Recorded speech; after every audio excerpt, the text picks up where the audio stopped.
اگر آپ کا مال کسی وجہ سے آپ کے ماں باپ پر خرچ ہو رہا ہے تو یہ آپ کے پیسوں کا نصیب ہے کہ اللہ نے یہ دن دکھایا. ان پر میں خرچ کر رہا ہوں جنہوں نے ساری زندگی مجھ پر خرچ کیا, ان کا ہاتھ پکڑ رہا ہوں جنہوں نے ساری زندگی ہاتھ پکڑ کر چلنا سکھایا. تو جن کے ماں باپ حیات ہیں وہ اپنے ماں باپ کی قدر کیجئے, کیونکہ جو ماں باپ کا نافرمان ہوگا, سرور کائنات علیہ الصلوۃ والسلام فرماتے ہیں, بروز قیامت وہ میرا چہرہ بھی نہیں دیکھ سکے گا.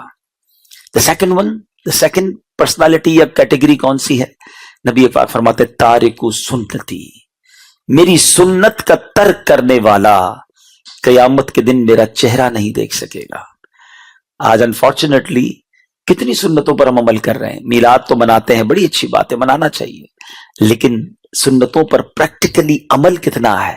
نبی پاک علیہ الصلوۃ والسلام کے فٹ سٹیپ کو کتنا فالو کرتے ہیں؟ آج تو ہمارے کچھ الگ سے گولز بن گئے ہیں, ہماری کچھ الگ پریورٹیز ہیں, ہم تو کسی اور کو فالو کرنے لگ گئے. فلاں کا کوئی فین ہوتا ہے, فلاں کے سٹائل کو اپناتا ہے, اس کے انداز گفتگو کو اپناتا ہے, زندگی اس جیسی گزارنا چاہتا ہے. آپ جس کسی سے بھی محبت کرتے ہیں, میں آپ سے پوچھنا چاہتا ہوں, کوئی دنیا میں ایسا ہے کہ آپ پیدا نہ ہوئے ہوں اور آپ کے آنے سے پہلے وہ آپ کے لیے دعائیں کرتا ہو, آپ کے لیے راتیں جاگتا ہو, آپ کے لیے آنسو بہاتا ہو؟ جی ہاں, میں اور آپ پیدا نہیں ہوئے تھے, 1450 سال پہلے میرے آقا سجدے میں گرتے ہیں, رات رات بھر آنسو بہاتے ہیں کہ اللہ میری امت کی بخشش فرما دے. ہمیں یاد کرنے والے, ہمارا خیال رکھنے والے, اگر ان کی سنت پر عمل نہیں کریں, ان کے طریقہ کار پر زندگی نہ گزاریں, تو کس کے طریقہ کار پر زندگی گزاریں؟ تو یاد رکھیے گا, سنت سے دور رہ کر زندگی اچھی نہیں ہے. آج کل ایک عجیب فینومینا, ایک عجیب مائنڈ سیٹ لوگوں کو دیا جا رہا ہے, یار سنت ہی ہے نا, فرض تو نہیں ہے, ٹھیک ہے چھوڑ دو.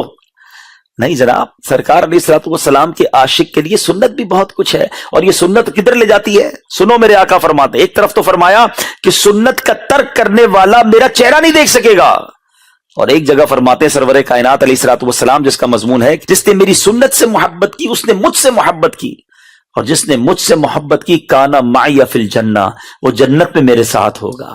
It's up to you which road you want to be with that. کس روڈ پہ جانا چاہتے ہیں آپ؟ کہ آپ اس روڈ کو, اس زندگی کے طریقے پر عمل کرنا چاہتے ہیں کہ جو نبی پاک معاذ اللہ چہرہ بھی نہ دیکھ سکے, اس طرح کا لائف کہ جناب سنتوں سے بالکل دور, یا وہ زندگی گزارنا چاہتے ہیں کہ نبی پاک اپنے ساتھ جنت میں لے جائیں؟ اب غور کر لیجئے. تو جناب سنتوں پر عمل کیجئے. تیسرا وہ شخص جس کے بارے میں نبی پاک علیہ الصلوۃ والسلام فرماتے ہیں جو قیامت کے دن میرا چہرہ بھی نہیں دیکھ سکے گا, وہ کون ہوگا؟ پیارے آقا فرماتے ہیں جس کے سامنے میرا ذکر ہوا اور اس نے مجھ پر درود نہ پڑھا. ایک امتی ہونے کی حیثیت سے, نبی پاک کا غلام ہونے کی حیثیت سے پیارے آقا علیہ الصلوۃ والسلام کا حق ہے ہم پر کہ امتی ان پر درود پاک پڑھے. تو خدا را اپنی زندگی میں درود پاک کو شامل کیجئے, چلتے پھرتے اٹھتے بیٹھتے درود پاک پڑھتے رہا کریں. اللہ پاک مجھے بھی پڑھنے کی توفیق عطا فرمائے, آپ کو بھی نصیب فرمائے. آئیے مل کر محبت کے ساتھ بآواز بلند درود پاک پڑھیں. صلو علی الحبیب صلی اللہ تعالی علی محمد صلی اللہ علیہ وسلم. اللہ پاک نے ایک ایسی شخصیت, ایک ایسی پرسنالٹی, ایک اتنی بڑی نعمت ہمیں عطا فرمائی ہے نبی پاک علیہ الصلوۃ والسلام کی صورت میں کہ آپ کا دنیا میں کوئی ثانی نہیں ہے, آپ جیسا دنیا میں کوئی نہ کبھی آیا نہ آئے گا. ایک بار خود نبی پاک علیہ الصلوۃ والسلام نے حضرت جبریل امین سے پوچھا, یاد رہے جبریل امین وہ ہے حضرت آدم علیہ الصلوۃ والسلام سے لے کر ہمارے آقا علیہ الصلوۃ والسلام تک ہر نبی کے پاس حاضر ہوئے. تو جبریل امین سے نبی پاک نے سوال کیا جس کا مضمون ہے کہ جبریل یہ تو بتاؤ, تم نے سارے جہان دیکھے ہیں, سارے دور دیکھے ہیں, کیا مجھ جیسا کہیں اور بھی دیکھا ہے؟ اللہ اکبر, یہ کتنا ریلیونٹ کوسچن ہے. This question is not for this امہ. جب سے کائنات بنی اور اب نبی پاک آخری نبی ہیں, فرماتے ہیں جبریل بہت سو سے ملے, ساری دنیا دیکھی, مجھ جیسا کوئی دیکھا؟ جبریل امین نے جو جواب دیا نا, میں اس جواب کو چاہتا ہوں میں نثر میں نہیں بلکہ آپ کو ایک شعر میں سناتا ہوں.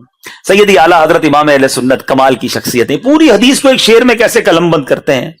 کہتے ہیں یہی بولے سدرا والے چمنے جہاں کے تھالے. سدرا پہ کون رہتے ہیں؟ جبریل امین علیہ الصلوۃ والسلام. کہتے ہیں یہی بولے سدرا والے چمنے جہاں کے تھالے, سبھی میں نے چھان ڈالے